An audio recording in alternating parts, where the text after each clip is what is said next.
bienvenue. Deuxième capsule Alpha Cooking. Je suis en train de faire un peu de biceps curl pour vous parler d'un petit macronutriment, les protéines. Vous voyez ce que c'est les muscles, hein? Les protéines. Pour faire les bibis là, hein? Pour faire les muscles. On va en parler un petit peu. Donc, très basique, qu'est-ce que c'est les protéines? Protéines, macronutriments, il y en a trois. Protéines, lipides, glucides. On a parlé des glucides mercredi. Aujourd'hui, on parle des protéines. Les protéines, c'est 30% des apports. Je ne vous fais pas le dessin de l'assiette. Hein. J'ai arrêté de danser pareil. En plus, je ne suis pas un bon danseur, à part sur les box, c'est la salle. Voilà. Les protéines, c'est quoi? C'est un rôle structurel pour l'organisme et pour le corps. Il est là uniquement pour vous faire avoir des gros biceps si on va essayer de simplifier la chose. Les protéines, on va essayer d'en manger quasiment tous les jours. C'est vraiment ce qui va faire en sorte de garder votre enveloppe corporelle en bonne santé. Je ne parle même pas d'une question sport, je parle d'une question santé. On prend l'exemple d'un sportif. Un sportif, il va devoir manger beaucoup de protéines pour être juste en bonne forme, régénérer ses tissus musculaires, développer une masse corporelle adéquate, ne pas se blesser. Et par contre, une autre personne, comme vos grands-parents, okay, qui ont une fonte musculaire dans la vie de tous les jours, eux, ils vont être vraiment obligés de se supplémenter, on va dire, pas de manière avec des compléments, mais avec de réelles protéines pour éviter d'avoir une fonte. Okay, on essaye de bien vivre, on essaye de ne pas avoir une sorte de dégénérescence du corps. Donc on va manger plus de protéines pour rester en bonne santé et avoir le moins possible de maux au niveau du corps. Quelque chose de très bête où on trouve des protéines, on va faire simple, des protéines de source animale, végétale. Animal, on a le poulet, la dinde, on a les œufs, le poisson. Les œufs, on pourra en parler assez longtemps, on ne sait pas si on doit en prendre beaucoup, pas beaucoup, il y a du cholestérol, pas du cholestérol.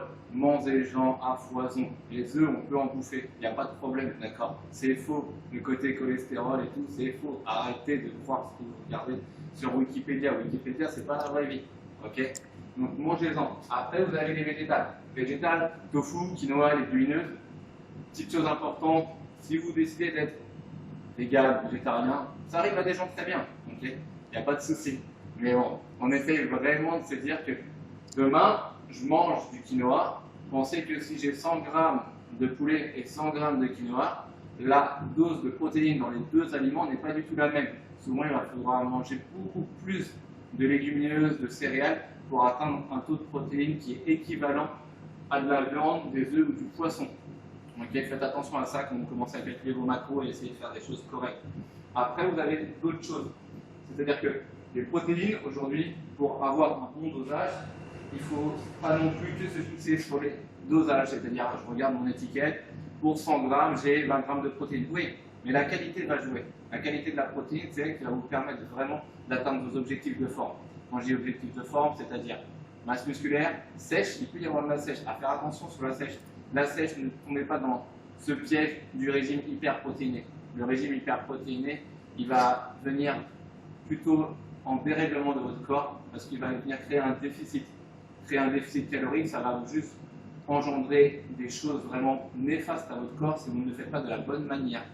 C'est très bien de manger plus de protéines, c'est très bien de réduire les glucides ou les lipides, il n'y a pas de souci, mais faites attention à la qualité des produits que vous allez ingérer pour essayer de faire un régime, même si j'aime pas ce mot-là, un régime adéquat pour perdre un peu de poids, d'accord? Après, plus facile pour une prise de masse pour un sportif. Un sportif, il va essayer juste d'enrichir son alimentation en protéines pour prendre de la masse. On va dire qu'on est à peu près à 2,2 grammes de poids de corps pour quelqu'un qui veut vraiment prendre de la masse. Sinon, en temps normal, entre 0,8 et 2 grammes de poids de corps journalier, c'est très très bien, ok? Pas de distinction homme-femme, du tout, ok? C'est un poids de corps et le poids de corps reste identique. Après, il y a d'autres aspects qui vont venir se greffer là-dessus.